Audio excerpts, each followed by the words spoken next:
Okay, so we're gonna go over this video a little bit, um, listen to some of this audio, and kind of hear this commercial pitch, kind of figure out how we can get the appointment setting position done. So, in this video, I wanted to mainly use this as not only feedback for the guy that's making the call, but also feedback for any other agents that I am also.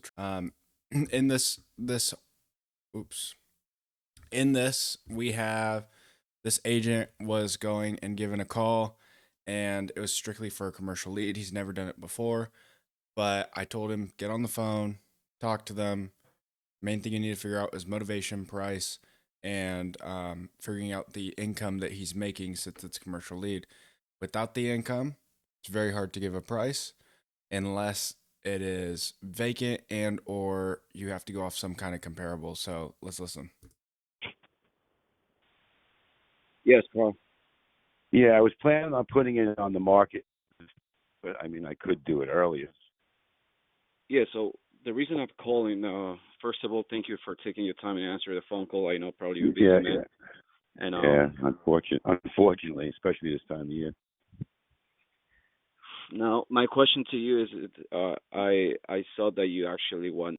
So right there off the rip, he was kind of like, he's like, yeah, he gave some feedback and it was just ignored. Right there, I would have been like, oh no, I hear you. Yeah, absolutely. Or made some kind of comment just to know that I heard him and I totally get where he's coming from. Also, at the beginning of this, what happened was this agent had an agent before him speak and it didn't go so well. I would have said, hey, starting off the pitch, hey, just wanted to get in touch with you. Thanks for being so cool to my agent, Rebecca. She is newer. She's going. I tasked her to get on the phone and speak to other opportunities. And so that way we can make offers. So really appreciate you being kind. Really appreciate your patience working with her. Want to get in touch with you and see kind of what's going on.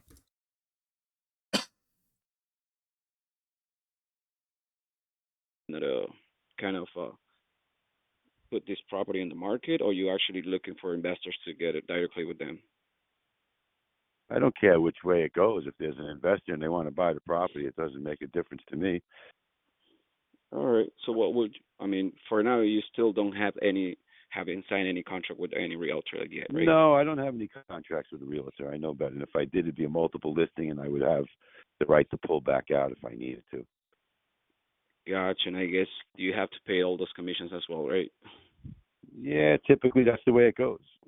So Gotcha. I'd put it up myself first. I mean, the property is on a highway. Yeah. So I mean, I'd put it up myself first if I had to before I even went to a realtor. I mean, I do know some realtors I've dealt with over the years. But if I did go to a realtor, there'd be a clause in there that I could pull it away from them whenever I wanted to at no penalties. All right. Let me tell you a little bit about what I do, Car. So I'm a small mom's pops investor. I buy property, single multifamilies. This is Yeah. actually one of the first ones we get, and but I have my business partner who does that business, buy those kind of business inquiries right now. So we can probably get you in contact and get together and see if we can have a conversation about, a little bit more what's going on. We can get some arrangement. Maybe we can send you a nice offer. Yeah. So I actually liked that and really enjoyed that this agent was like, hey, this is, let me tell you a little bit about what we do. Only thing I didn't like about it is the acknowledgement of what he said before. He was talking about the agent fees and how he could pull out whenever he needs to. And I would have been like, hey, well, that's awesome that you have that ability to do so. A lot of people don't. Sounds like, there's a lot of respect for you within the industry or within different agents. Um, and use that as leverage to go into the next part. Well, we'd be more than happy to do something for you. To give you kind of an idea of at least what we do, this is what, this is what our experience is in. And then start your pitch on what it is. How he said it was not bad at all. Um, it does make it more serious and to the point, which I think is good, but also kind of hearing the personality that this guy is giving. He's not one to just be straight all business, straight to the point. Right now, he's kind of giving the sauce, and I feel like by being so straightforward and to the point, is not really building any rapport. So we'll keep listening and kind of see there. But really, what I'm getting at is by doing those little things and acknowledging certain things, it makes it easier to build rapport while you're actively listening and actually caring about what this guy's saying rather than pushing it to the side.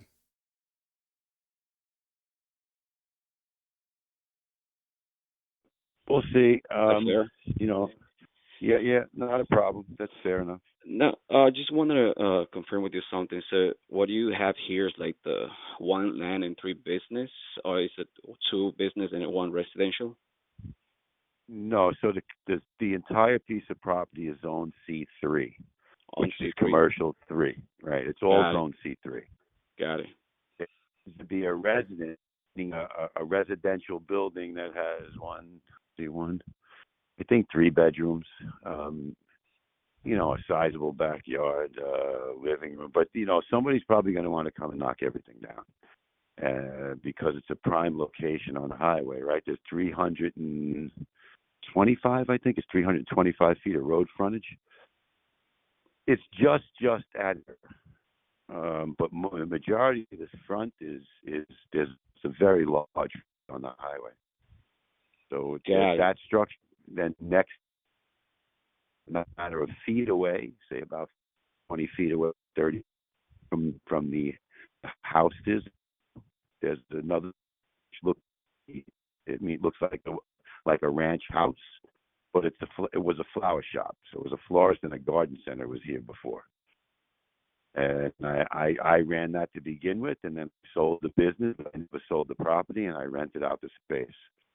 So any space that I have right now, like the properties as well, anything that I have space wise is on a month to month. If there's somebody in there, I can get them out in a month's time. Month to month. Yep. So, So the house, there's somebody in it. If I tell them they got to move tomorrow, they move. I know who they are anyway. They're friends. gotcha, gotcha. So, I guess this is specific properties. Do you? I mean, how the tenants? I mean, there are tenants in the residential. There's a tenant in the residential, but it's a friend. So I'm just They pay normal rent and stuff like that, right? they don't have a lease. They're not paying normal rent. They're friends. I let them do what they need Oh to do. man, They're saving to buy a house, whatever, and you're very they're generous. actually, well, it's very close friend. It's somebody I grew up with, right? I'm Still, six. like I'm there's, I have some even problems with my own family. I can't even get a dollar from there. So that's great from you, man. You're doing the right thing, right? Listen, I let somebody park their truck on my property as well because the guy lives in a complex, and he's a friend of my son. He works for a pool company. He has a big truck, and they won't let him park it in his driveway at where he lives because the police don't allow it there. You get a ticket every night, Oh and they'll man, end up towing him. So it's against the bylaws to have a commercial vehicle parked in the driveway. So I let him park it on my property. He wanted to pay me, boys. What was he going to give me? A couple of $100 a month? I mean, let the poor kid park there. Yes, no big thing. You know what I mean? Things come back to you. I'm not looking for anything to come back to me. It's just the right thing to do. I was young myself and didn't. I'm in a different position now. So if I can help somebody, why not? man, you probably are where I want to be. I'm 29 years old, and I'm trying to, create this business, all this stuff, get these type of connections, and definitely reach out that limit. Yeah, I mean, not the limit, but reach out that goal where everybody wants to be, like, freedom of time and Well, financially, all this stuff. look, I'm six. I'm 60. I'll be 66. I'm not a Oh kid. man, I've been you around a sound while. you sound young, man. Yeah, no, I hear you. I sound young, but I'm turning 66 next month. Oh wow. So why you wanna? I mean, it seems like a good commercial piece of that there. I What? bought. I have a lake house that I just renovated the way I want it. Ooh. That's where I'm going to So you retire. just want So to use, I guess, the money just to enjoy your life, the rest of your life, I guess. I'm going to sell the property. I know what it's worth, and I'm a little bit flexible, but not much. And once it's sold, I'm done. So to pause there, I think great rapport was built there a lot better, at least from previous conversation.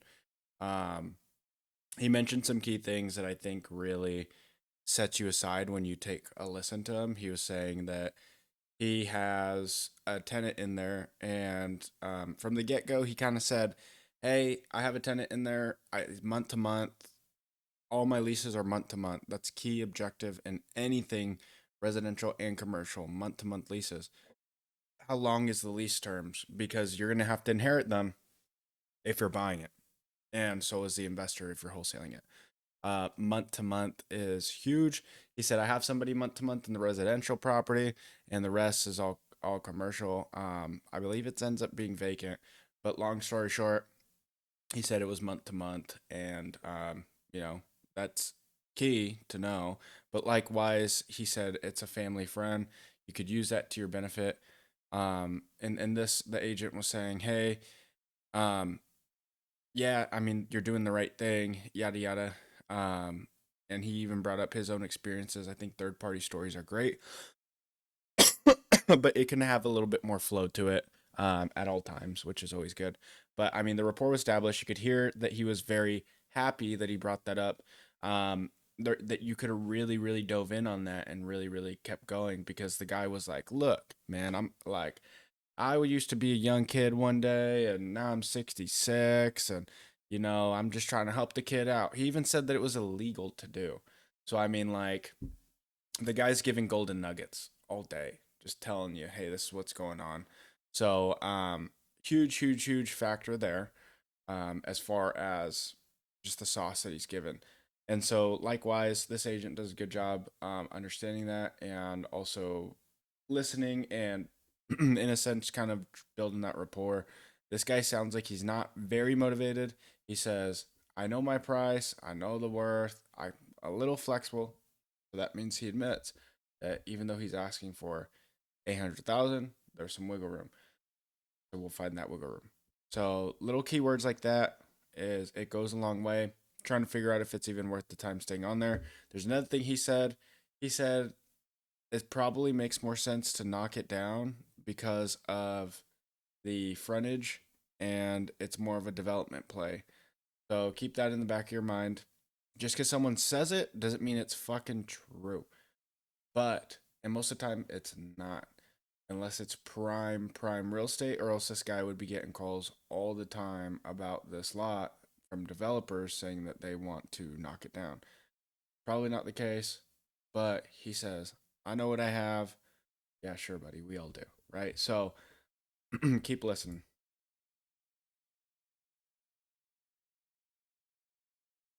Gotcha. No, So so just I to have both places are paid for, and I'm only paying taxes, whatever. But that's the plan. So that's why the springtime I figured I'd be done with the lake house by spring the latest, and that's why I thought I'd put it up in the spring. But if I find somebody, if somebody came along and knocked on the door tomorrow and gave me the right price, I'd say goodbye. No big deal. that. So let's say if we actually stay friends or we make business together, but I Yeah. hope I can be your friend too. So definitely Yeah. we can just get something done here. So let me ask you a question just to have a better understanding about this. I don't mind the friend part, but to me, it's just a little weird, a little odd. If someone was like, "Hey, dude, I want to be your friend," like, well, yeah, you want to be my friend, is what I would personally be thinking. Um, but just kind of like you can shoot the shit with them and have a good time, make each other laugh, and then kind of go into the next part. Um, for me personally, I would be a little bit weirded out if someone was like, "Hey, hopefully we can be friends." Property specific, the commercials. What's the like the income or how much you're making this just to write this Right information and now, make there's sure I have no. an accurate number. Right now it's vacant. The two pieces of property, if I wanted to rent them out, Oh, I haven't rented it. I don't want to rent it right now. oh, I two want it out pieces are because vacant, and you just the other one residential. You have your friend there who's not paying rent. I have a friend living in the residential, and then the flower shop structure is empty, is vacant. Well, it's So not there's empty. I have no stuff in there, but it's vacant. there's no income coming in. No, what would I get for it? Or what could I get for it? I'd probably get about 4,000, 3,500 to 4,000 for the commercial, and the resident probably about 25 to 3,000 4,000 for a each month. commercial. There's only one. It's all one piece of commercial property. It used to be Gotcha. four different lots. I Gotcha. combined it at one point to one lot. but there's two separate structures on the C3 zone, Zone. C3 commercial lot, right? There's two structures, but it's one piece of property. It used to be four addresses here. So there were four pieces of property that were four different lots that were combined before I bought it. And then when I bought it, I Nice. combined everything into one. The house is a separate structure, but it's one's considered 219, the other one's considered 221, but there was 219, 221, 223, 225. So it's all one piece of property. And when was the last time there were people there, like on the commercials when you were renting? When was the last time? I don't know, a year ago maybe. A year ago? A year, maybe 2 years ago. Time the goes by. Oh, say COVID, around COVID. 2008? Whenever that was. What's that? 2008? COVID, not the market crash. COVID, when COVID Oh, started, the COVID. You're probably talking about yeah. 4 or 5 years ago, maybe 6. I can't remember, man. Yeah, I'd say 4. Time goes by fast. Say 4 years. Yeah, gotcha. So it's, I guess the conditions of the properties are, maybe not as much as when somebody's mentioned. I think you slipped through the cracks with the COVID thing. But what I truthfully would be doing, just so you're not pissing them off, because there are people that I have gotten that get pretty pissed if you don't understand what you're calling about, and they're like, "Well, you didn't prepare before this call." So generally, I would have had Google Maps opened, and I would have reiterated what he said. So he said that there's 4 lots, 4 different businesses, or 3 businesses, one residential, and he combined it into one structure, but still 2 separate lots. So that means per lot, he's probably getting taxed on each lot, which is a great follow up question. Hey, so if there's 2 parcels, 2 lots, are you paying for just the whole one lot, or is the city charging you for 2 lots, taxes for 2 lots? Do you know? He'll probably tell you right off the bat. But on top of that, it sounds like he was trying to really explain it without trying to, um, make it sound dumb. But if someone wanted to, or if this seller wanted to, he could have been like, "Hey, can you reiterate it to me?" So what I do is I'll be like, "Okay, I hear you. Look, I actually have it pulled up here. It seems like I just want to make sure I'm getting the right things. That way we can get you the best offer. It seems like there's 3 different businesses on 2 separate lots, and the residential properties combined. Is that kind of what's going on here?" Yes. Okay, cool. Just want to make sure I see what I see before we drive out there. This property is probably 2 hours from us, so for that reason, kind of just want to make sure I'm, doing my due diligence before I drive 2 hours out the way. Make sure that I can even get to your price range.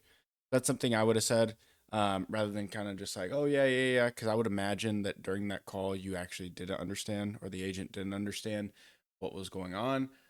But that's okay, because we'll keep going forward.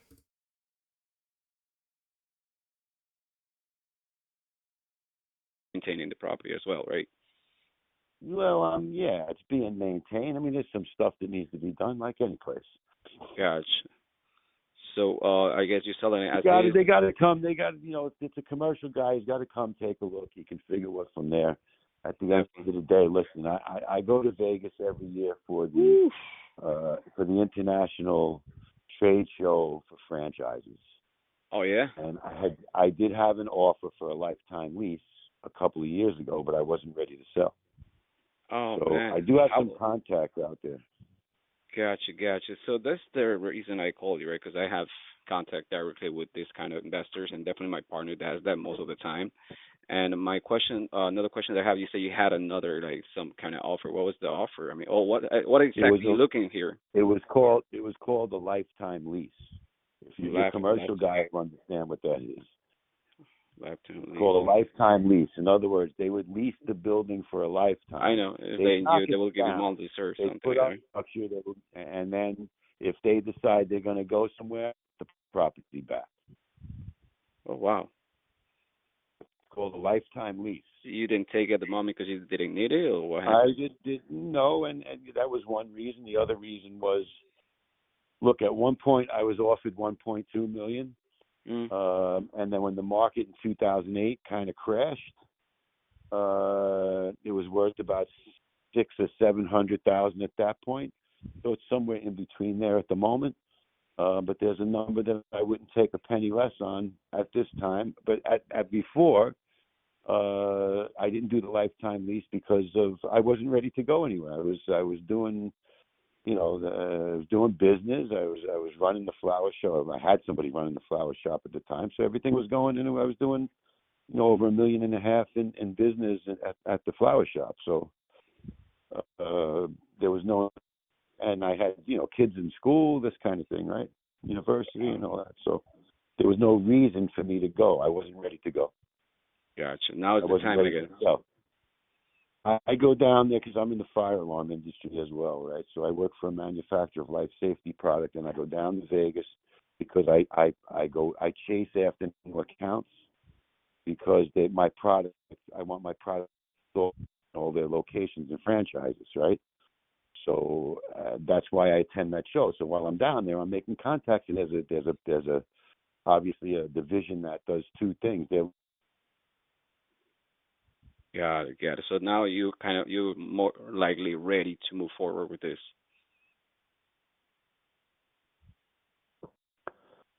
So Hear me? guys like So it sounds like the phone stop. Main thing that I heard that was great what this agent did was ask the question of just following up, why do you want to sell type of deal.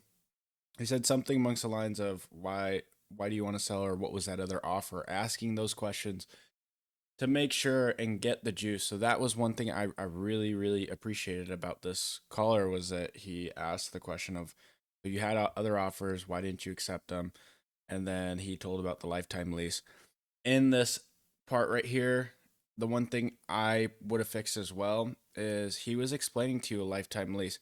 This guy already knows off the bat that you don't know commercial real estate, because he said your commercial buddy will know what a lifetime lease is. And so in that situation, I think we get the idea, and especially as a beginner caller, as far as you're calling commercial leads, you think that you have to know it all because you're talking to somebody more superior.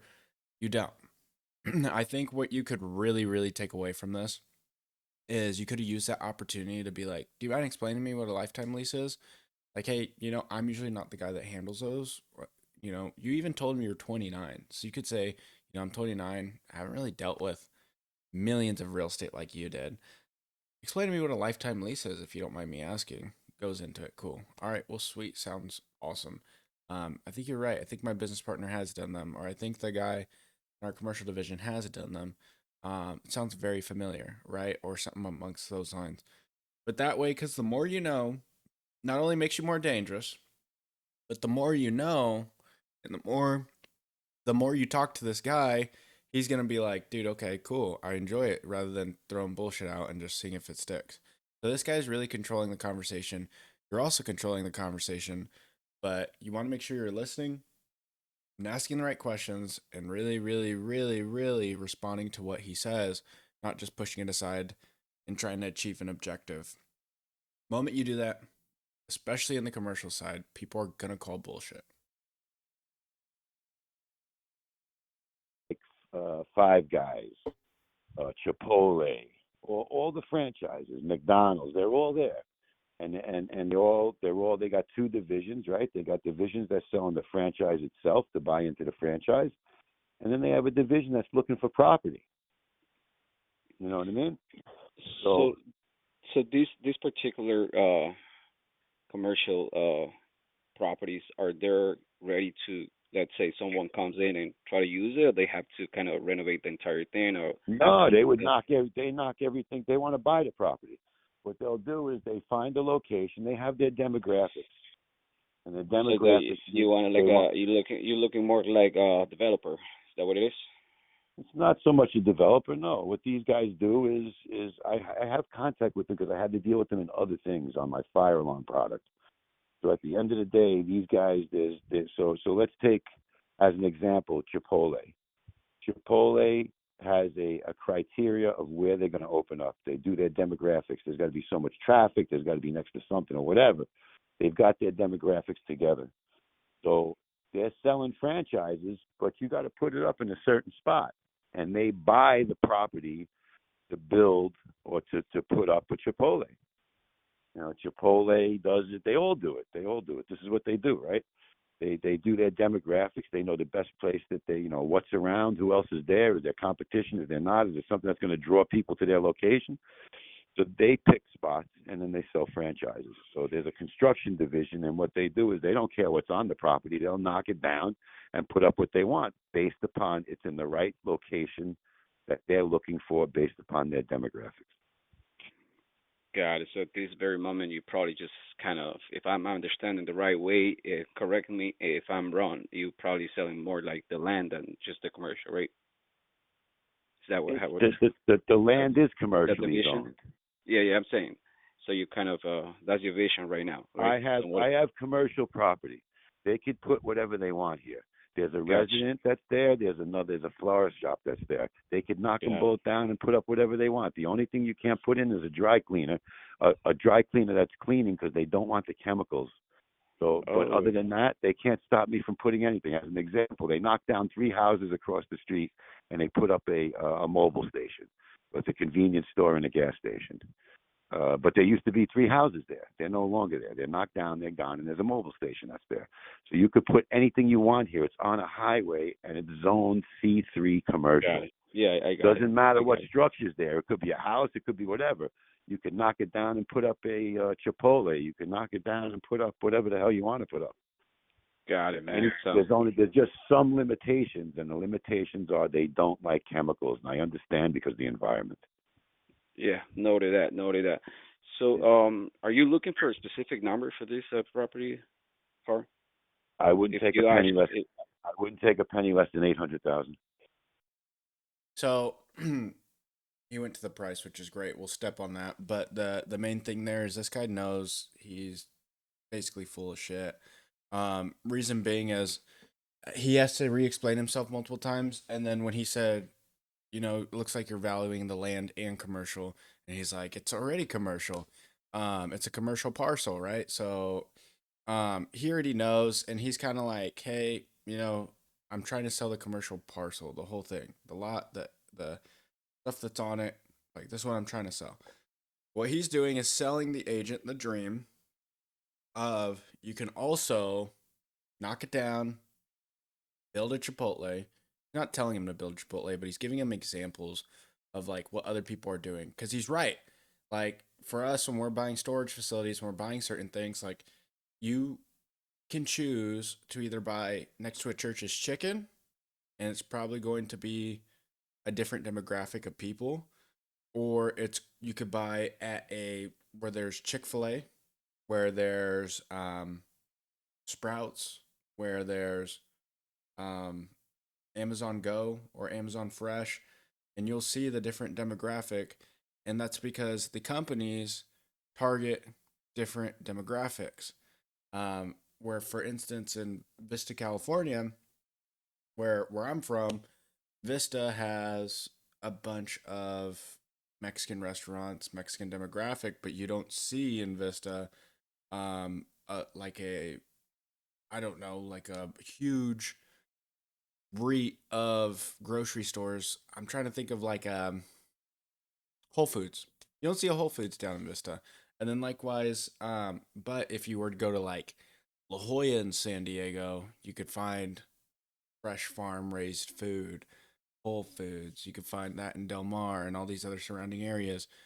So companies know their demographics is what he was basically essentially saying, and he was saying that like in this area, he would see it selling more to a company that is going to knock down and build ground up something retail because of the frontage of the highway, which is understandable. So he's basically letting you know what he thinks is going to be on there. He's shooting the shit with you, but he's also trying not to waste his time. Moving into the price, you asked the price, cool. How I would approach it is, you know, I really appreciate your time. Like we've had a great conversation thus far, but just to get an idea, make sure I'm not wasting your time. Like I said, we live 2 hours away. Um, at what price point would move the needle here for you? I wouldn't take a penny less than 800,000. Gotcha. Reason being is I want to make sure that if we're gonna be going out there, I'd rather look at the stuff that what we have and gather some info before, we drive 2 hours out. Then also make sure I'm not wasting your time by going out there or even checking out the property, stuff like that. And then you could even ask with a follow-up question. So you're telling me if I were to offer anything below 800,000, it wouldn't be worth your time. Don't even give you a call. Yes, that's what I'm saying. Perfect. Okay, cool. Now I know that I don't want to step on any toes, and I really do appreciate that. So, just so you can get that temperature check of where he's at, what price he really is at. He did say he it's negotiable and that he's has wiggle room earlier. So remember that key aspect. But right now he's saying 800,000, so I would imagine that he has some wiggle room on there. So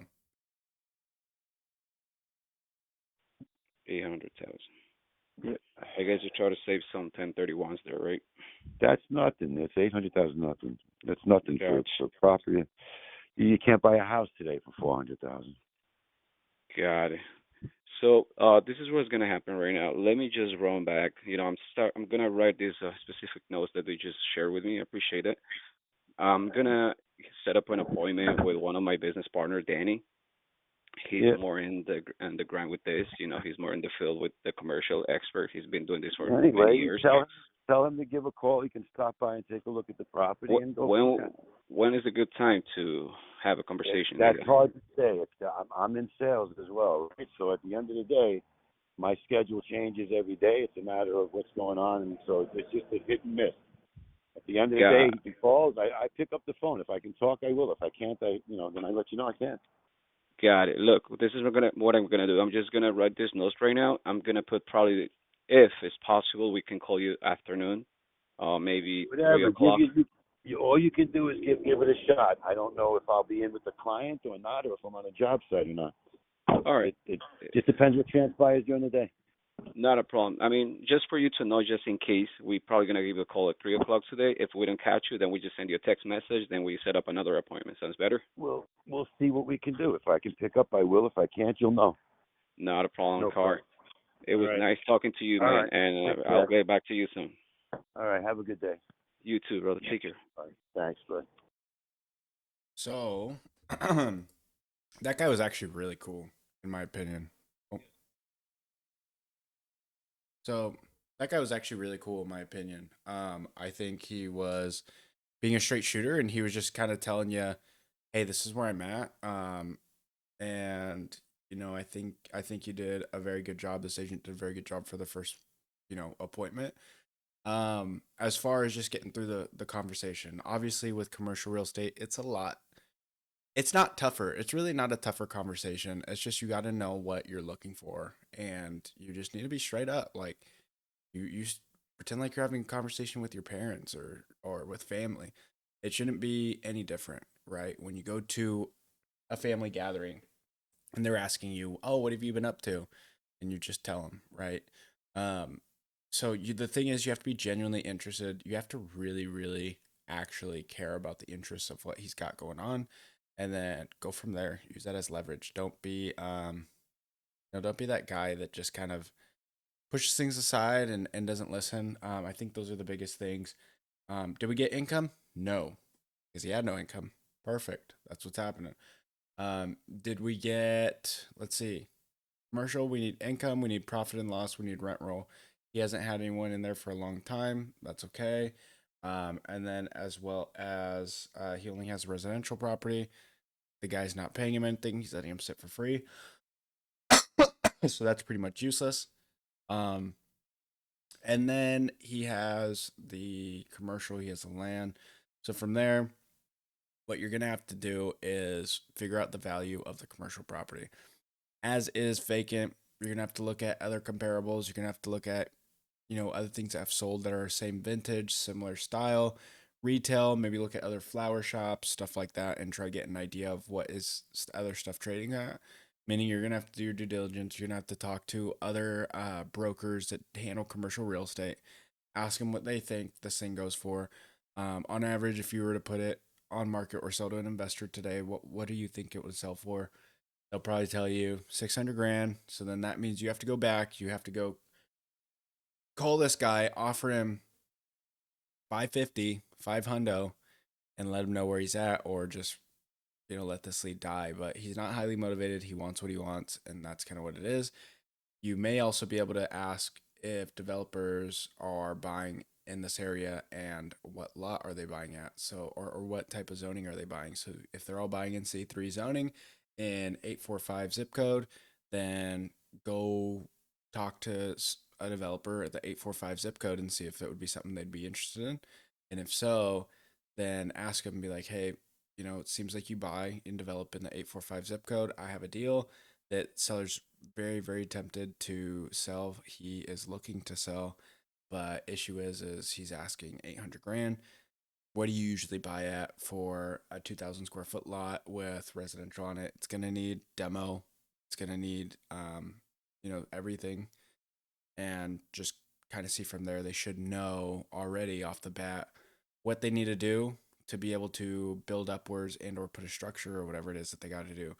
So not a terrible call. That would be the task. You need to get the performance or the performance indicators of the property itself. Build the rapport that's essential, because that's going to help you come to terms with the guy, build some kind of rapport, be able to let him know, hey, this is where I'm going to be at. Meet him in person, shake hands, whatever it is. So we got the price out of him. That's important. We know what price he wants to work at. So really, in all reality, you got the price. I think the rapport could have been really a lot better.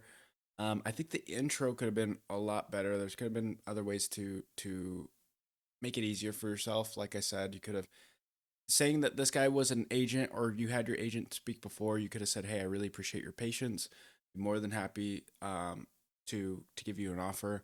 Do you mind catching me up to speed? What's going on with the property?" She told me a little bit, but as you obviously knew, she's a lot newer into our team. Catch me up to speed. What's going on with the property? Let him rip. Figure out what's going on. Okay, is there any income in there? Rental rent prices? He would have told you it was vacant. Gotcha. Okay, so when was it built? What's going on with the property?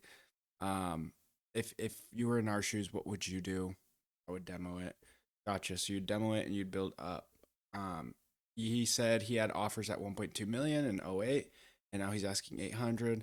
Why do you want the decrease? Is it because before there was rent income in there, so they were offering 1.2 and now there's not?